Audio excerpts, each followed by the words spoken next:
Hi, I want to talk to you today about an encounter with Archangel Michael. And at the end, stick around because I'm going to tell you some ways that you can begin working with Archangel Michael if you are not already working with your guides and your angels. I call upon Archangel Michael very often. He is the presence that I invoke for protection, and I use coins and medallions and things like that in the cars for protection. And I had bought for my partner Ray's daughter and other members of our family some protective medallions, which they had put in the cars. And 2 weeks later, Ray, who is my partner, and if I know a few people that are watching know him personally, but if you don't know him, he is not woo-woo at all. He's very down to earth and practical and very grounded and focused in the physical world, and a very hard worker, a diesel mechanic, and he served as a Marine. Well, he was driving home to our home, which is away from his daughter's house, who is from a previous marriage. She's an adult. Her name is Lori. So he was on his way home, and he kept hearing this voice, like in his head, telling him to turn around and go back to Lori's house, which he had no intention of doing that day. So as he kept driving, this voice got louder and louder and louder. And he said that at one point, it was like there was this voice screaming at him to turn around and go back to Lori's house. So he finally did. He pulled over, he turned around, he went back to Lori's house. He didn't know why he was going. The video cameras, the security video, shows that 4 minutes after he arrived at Lori's house, the truck was parked in the driveway and close to the house and had not been touched in many hours, for no reason at all that anybody could figure out, burst into flames. And Ray was there to extinguish the fire. There was a lot that was really out of the ordinary about the whole experience. One of those things is that he was able to bend back the metal grill on the truck, which was on fire and extremely hot, with his bare hands and not get injured other than one little spot on his arm that was burned.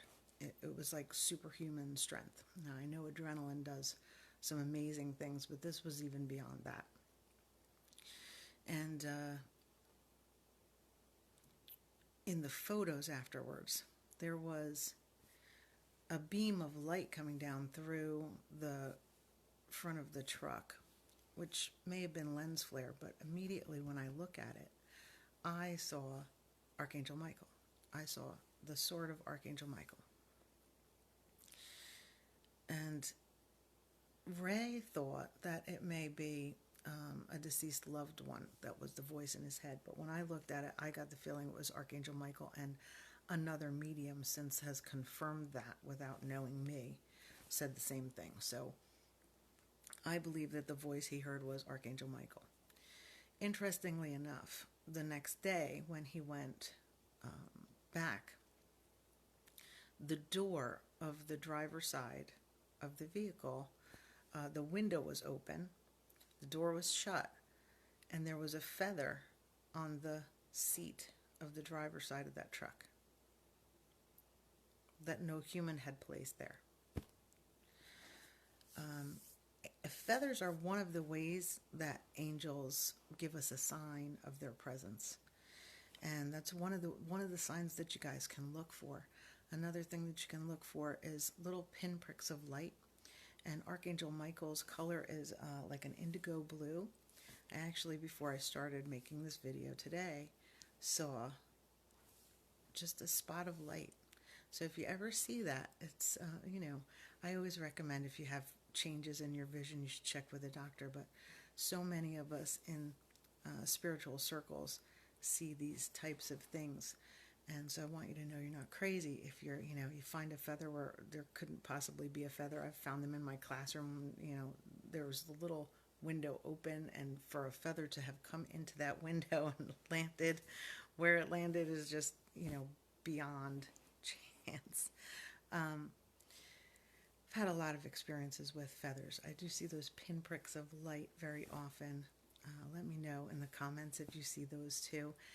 And if you want to start working with angels and spirit guides and your loved ones in spirit, what I would recommend is just taking a few minutes to get quiet. That's the most important thing, is just to begin to listen.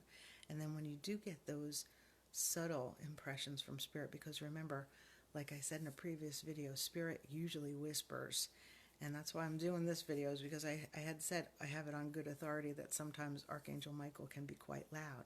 But generally, when you are hearing from spirit guides and angels and your loved ones in spirit, it's very subtle.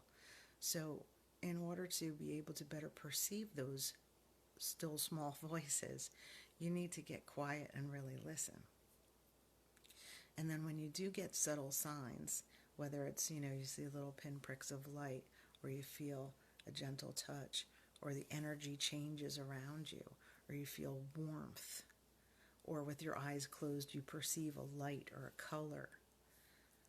Whatever the sign may be that you're getting, please acknowledge it, either in your mind or even verbalize it out loud and say thank you. If you want the angels and your guides and your loved ones to have a stronger presence in your life, invite them in, all right? They don't often intrude because they don't want to frighten us and because we have free will. So if you want to work with them, verbalize your intention to allow them to have a stronger presence in your life and acknowledge their presence when you do sense it. Let me know how that goes for you guys. Let me know what signs you guys are getting and how you have worked with the angels so far, and let me know any new experiences that you may have as a result of setting that intention in the comments below. Hope to hear from you. Have a great day. Be safe. Be well.